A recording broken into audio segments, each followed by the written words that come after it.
السلام عليكم، ازيكم يا بنات؟ عاملين ايه؟ يا رب تكونوا بالف خير والف صحه. انا معاكم لولو من قناه لولو لايف ستايل، والنهارده جايه اتكلم على نقطه كذا بنوته طلبتها مني، اللي هي ازاي نخلي شغل البيت يبقى حاجه سهله. ازاي ما نبقاش يعني تبقى حاجه مش بتعمليها وانتي متضرره او متضايقه او مش قادره. وتاني نقطة، انا حاولت اوطي صوتي في الفيديوهات عشان في بنوتة طلبت مني ان انا اوطي صوتي. فانا بحب اوضح نقطة، اني انا من حماسي شوية وان انا ببقى مبسوطة تونة صوتي بتعلى غصب عني، يعني ده حماس في صوتي مش اكتر، يعني ببقى فرحانة. هو ده كل الموضوع. بالنسبة لبنوتة كانت اسمها ريهام، وفي حد تاني كان في بنوتة برضو اسمها وفاء، البنوتين دول كلموني عن نفس الموضوع، وانا عامله لهم الفيديو ده اهداء. وفي بنات تانية بس انا اسفه يا بنات مش متذكره الاسماء قوي يعني. اهم اسباب ان احنا ما بنقومش نعمل حاجه زي ما انتوا شايفين الكسل. الكسل هو اللي بيدمر كل حاجه، ان انت كسلانه تقومي، مش عايزه تقومي. انا بكسل في بعض الاوقات، ما انا بعمل ريفيوهات وحاجات وبوريكوا ده وبوريكوا ده وبعمل ده ازاي، بس في وقت طبيعي ان انا كبني ادمه بكسل. انا اصلا حد مش منظم قوي يعني، بس بحاول ان انا يعني انظم. الكسل ده لازم تتخلصي منه. هتخلص من الكسل ده ازاي؟ فاربع نقط. اول حاجه التحفيز بالانجلش يعني motivation. التحفيز ده يعني ايه؟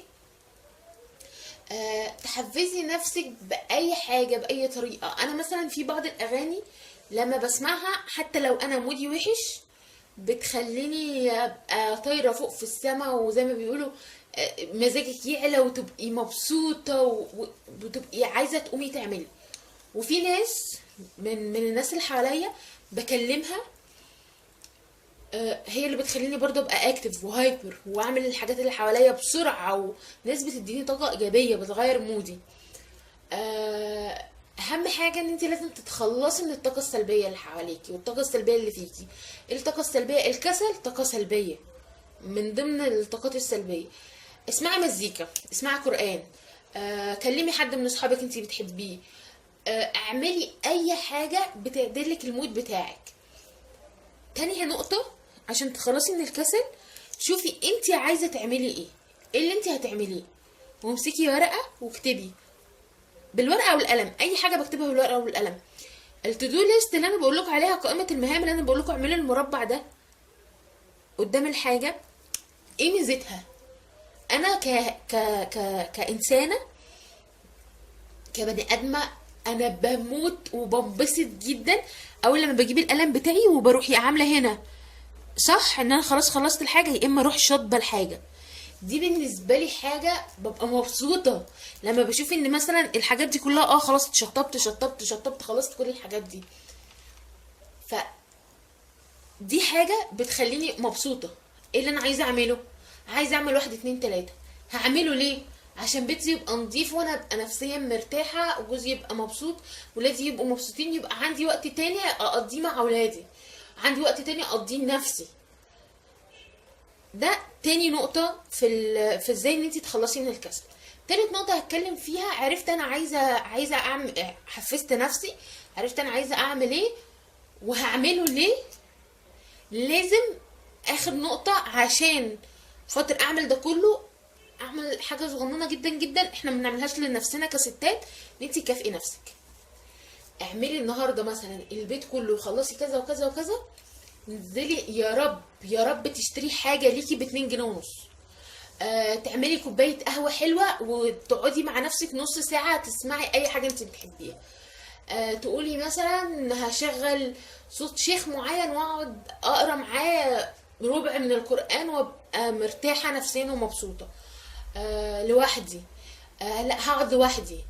لا هنزل اشتري حاجه لنفسي. يا رب تشتري بندانه اللي بنحطها تحت الاشربات، تشتري توكه، اي حاجه حتى لو كانت هايفه، حتى لو كانت حاجه قليله، متعه.